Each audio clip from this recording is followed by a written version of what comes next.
राधे राधे। आज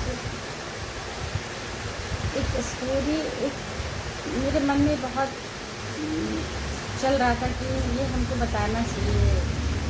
ऐसे ही आज बैठे थे तो मन हुआ कि हम अपने माधव से कैसे मिले और कैसे ये मेरे पास आए, ये बताते हैं। कि स्टोरी नहीं है, ये मेरी खुद की एक जो बीता है हमारे ऊपर, वही बताने जा रहे हैं।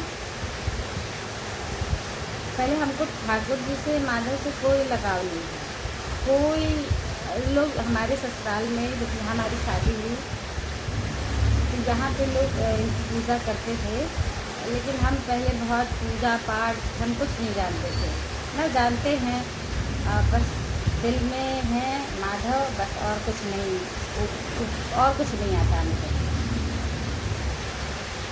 तो यहाँ आए, ये लोग पूजा करते थे ठाकुर जी की, तो हम बस देखने से कोई अट्रैक्शन नहीं कि हाँ इनको पूजा करने से बहुत अच्छा फील हो, ऐसा कुछ नहीं। बस बैठे थे हम लोग, बस अगरबत्ती जला दें, बस वही, बाकी कुछ नहीं था। हमको बहुत ज़्यादा पूजा पाठ में इंटरेस्ट नहीं था।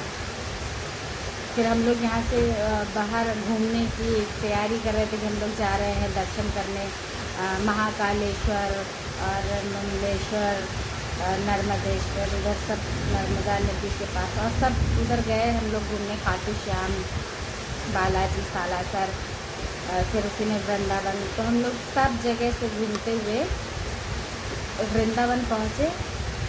वृंदावन में जब आए हम लोग तो सब जगह से घूमने के बाद आए, तो सारी जगह मतलब सब पैसे धीरे धीरे सब ख़त्म हो गया था।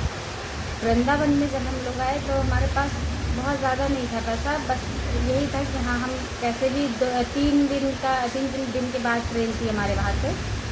3 दिन सोच रहे थे कि कैसे यहाँ पे बीत जाए।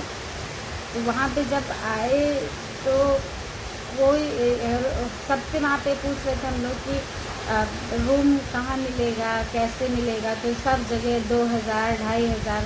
तो उनके 3 दिन हम लोग इतना पैसा तो था भी नहीं मेरे पास कि इतना देते, फिर खाना कहाँ से खाते, बहुत सारी परेशानी थी।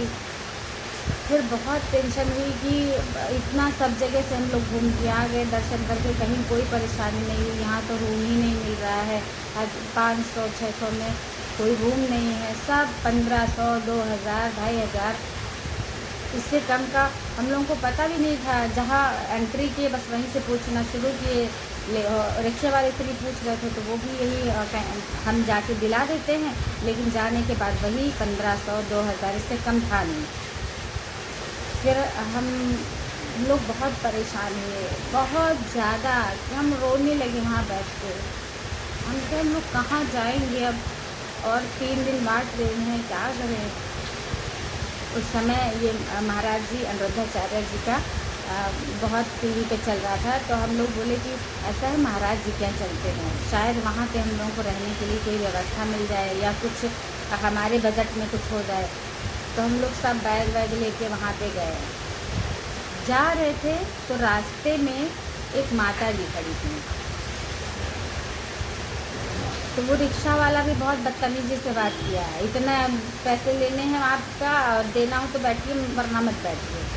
तो हम लोग बोले कि यहाँ पे सिर्फ मुँह से राधे राधे बोल रहे हैं, लेकिन दिल में कितना कड़वाहट है सबके, कोई प्यार नहीं है किसी के लिए, कोई इंसानियत नहीं है। बहुत दिल से, बहुत अंदर से इतने दुखी थे हम कि क्या करें, कुछ समझ में नहीं आ रहा था। फिर आगे जब रिक्शे से बैठे आगे जा रहे थे तो एक माता जी मिली, तो वो भी रोकी रिक्शे वाले को बैठने। तो हमको देख के बोली क्या हो गया, इतना परेशान क्यों हो।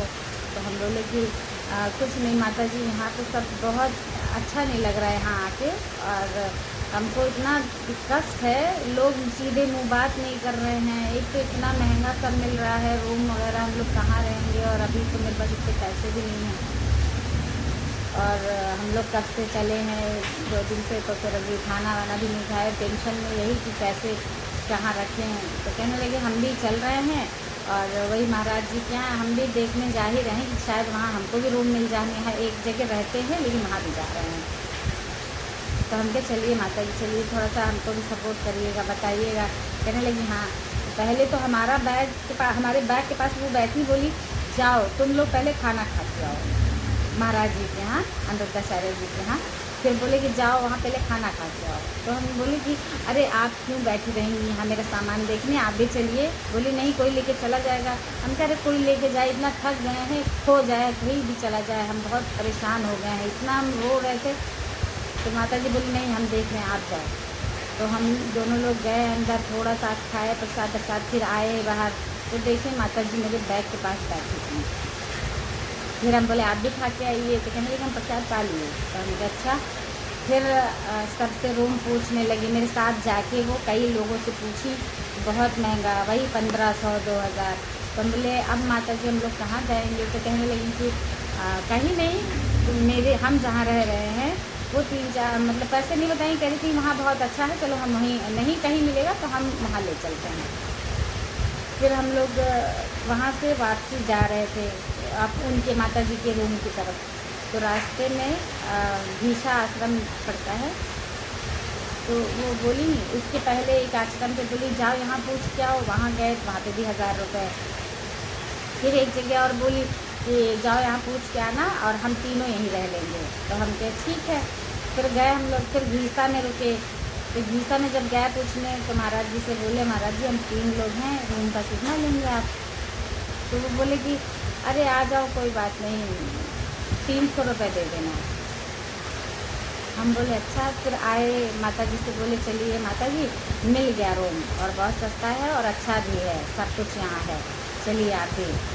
तो तुरंत रिक्शा वाला स्टार्ट किया। बोली आप खुश हो ना, ऐसे नहीं कहते हैं, ठाकुर ऐसे सबको नहीं अपनाता है, पहले भगाता है यहाँ से।